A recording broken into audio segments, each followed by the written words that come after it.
Assalamualaikum warahmatullahi wabarakatuh. Perkenalkan, nama saya Ainul Mardiada Gama dengan NIM S1B1222057.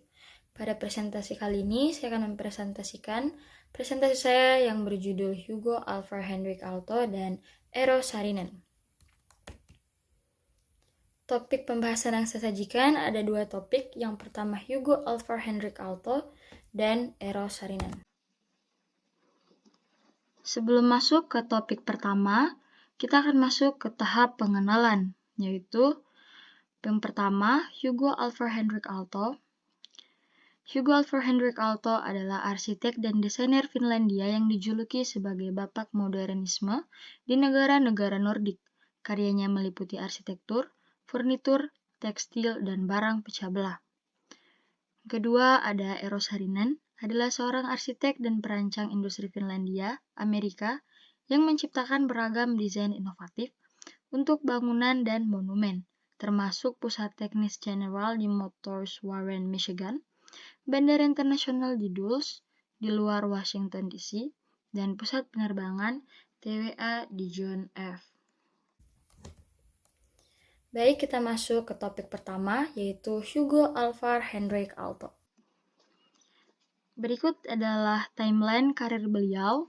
Yang pertama ada karir awal atau klasisme, yang kedua karir awal fungsionalisme, dan ketiga karir pertengahan eksperimen.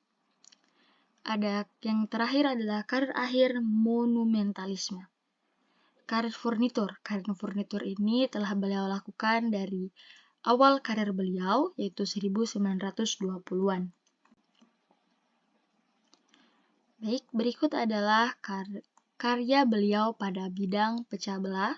Bisa dilihat gambarnya di sebelah kanan, yang dinamai Aalto Vase. Vase Aalto juga dikenal sebagai Vase Savoy, adalah barang pecah belah yang dibuat oleh Alvar Aalto dan istrinya Aino Aalto, yang telah menjadi karya ikonik desain Finlandia yang dikenal secara internasional. Berikutnya adalah karya beliau di bidang furnitur, Paimio Chair. Kursi itu diperlihatkan kepada publik untuk pertama kalinya pada pameran produk standar yang diadakan bersama dengan Nordic Building Forum di Helsinki pada tahun 1932. Kursi berlengan ini dinamai Sanatorium Paimio Tuberculosis di Finlandia Barat Daya. Berikutnya, yaitu masih karya beliau di bidang furnitur, Elect Table. Meja ini adalah contoh luar biasa dari jenis desain yang dikandung oleh Alvar Aalto, yang berarti revolusi dan pengaruhnya masih ada. Meja ini dibuat sekitar tahun 1930. Meja ini berasal dari potongan kayu lapis birch dengan kaki sedikit ditekuk di bagian atas, makanya disebut elect. Ini adalah hasil akhir tentang kelengkungan kayu yang menghasilkan tinja bertali tiga yang terkenal. Berikutnya, masih di bidang furnitur, Armchair 406. Kursi berlengan 406 ini memadukan keanggunan sederhana dengan kenyamanan karena kayu berubah seiring waktu. Sandaran tangan dibentuk dari satu bagian yang kemudian dibelah menjadi dua, memastikan kursi tetap seimbang dengan sempurna seiring bertambahnya usia. Rangka kayu, birch cantilever, dan kursi berselaput linen menawarkan tingkat kenyamanan dan relaksasi yang tinggi. Hasil bahan alami sebagai respons terhadap tubuh sekaligus memberikan kekuatan dan stabilitas. Bisa dilihat di gambar sebelah kanan. Berikutnya adalah karya beliau di bidang arsitek, Gereja Riola Alvar Aalto. Gereja ini terletak di Riola, sebuah desa di Comune Vergazzo di Provinsi Bologna, Italia.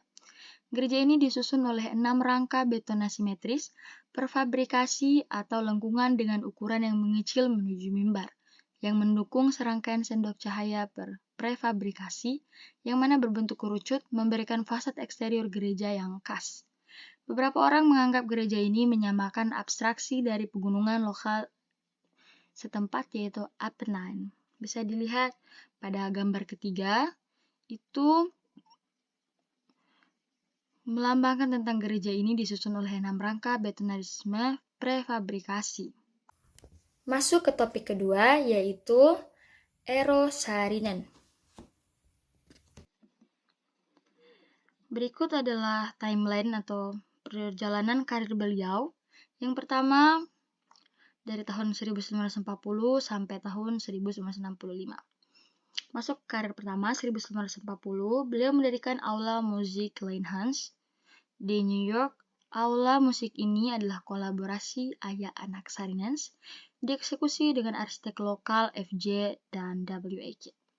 Pada tahun 1954, beliau mendirikan pusat konferensi IRWIN, dan tahun 1955, Kapel MIT ditugaskan oleh Massachusetts Institute of Technology. Kapel ini oleh Saarinen tidak memiliki jendela, hanya sebuah skylight yang melingkar sempurna tepat di atas altar. Tahun 1956, Pusat Teknis General Motor. Dan tahun 1957, Rumah dan Taman Miller dan Pusat Peringatan Perang Kabupaten Milwaukee. Tahun 1958, beliau mendirikan David S. Gelanggang Ingalls. Ini adalah rumah bagi hoki Yale. Gelanggang Ingalls paling dikenali dari atapnya yang besar dan melengkung. Terus 1960, beliau mendirikan Kedutaan Amerika Serikat yang terinspirasi oleh Istana Doge di Venezia. Ini adalah bangunan pertama di Inggris yang dibangun khusus sebagai kedutaan. Tahun 1962, beliau mendirikan Kompleks Bell Labs Holmdel, pusat penerbangan TWA dan Bandara Internasional Washington Dulles. 1964, beliau mendirikan Gereja Kristen Utara. Gereja Kristen Utara adalah ekspresi teatrikal dari persimpangan langit dan bumi yang dibayangkan oleh Saarinen. Pada tahun 1965, Pusat Lincoln, Gedung CBS, dan Gapura Gerbang. Baik, kita masuk ke beberapa karya beliau yang saya ambil dari timeline perjalanan karir beliau. Yang pertama, Pusat Teknis General Motors 1956 di Warren, Michigan. Tech Center adalah proyek independen besar pertama Eero Saarinen setelah meninggalkan perusahaan ayahnya, dan terbukti menjadi dasar kesuksesannya di kemudian hari. Presiden Eisenhower sendiri menyampaikan dedikasi yang meriah pada upacara pembukaan struktur tahun 1956, menggambarkan pusat tersebut sebagai petualangan baru bagi orang-orang perbatasan. Modernisme zaman ruang angkasa Saarinen mencerminkan inovasi teknologi di zaman itu. Berikutnya ada bangunan pusat peringatan perang Kabupaten Milwaukee, dan tentu saja di Milwaukee, didirikan pada tahun 1957. Menyerupai bunker brutalis yang digali pusat peringatan perang Milwaukee, kunci menghadap ke Danau Michigan, struktur menggambarkan ujung ekstrem Saarinen yang luas tentang arsitektur ekspresif. Berikutnya ada David S. Gelanggang Ingalls tahun 1958.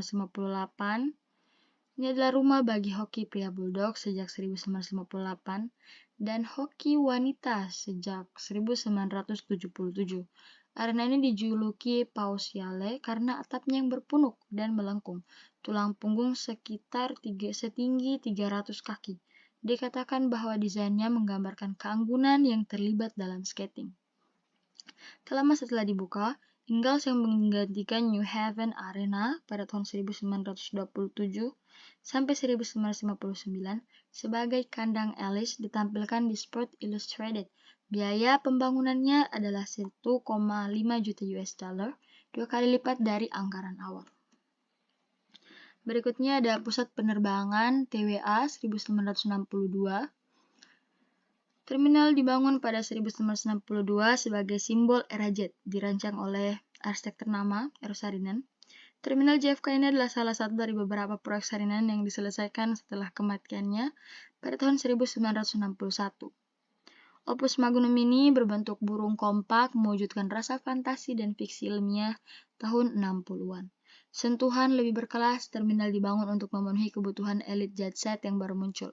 Bahkan bagian yang paling berguna, papan kedatangan dan keberangkatan, loket tiket, ruang tunggu, dirancang untuk meniru jembatan mewah pesawat di luar angkasa.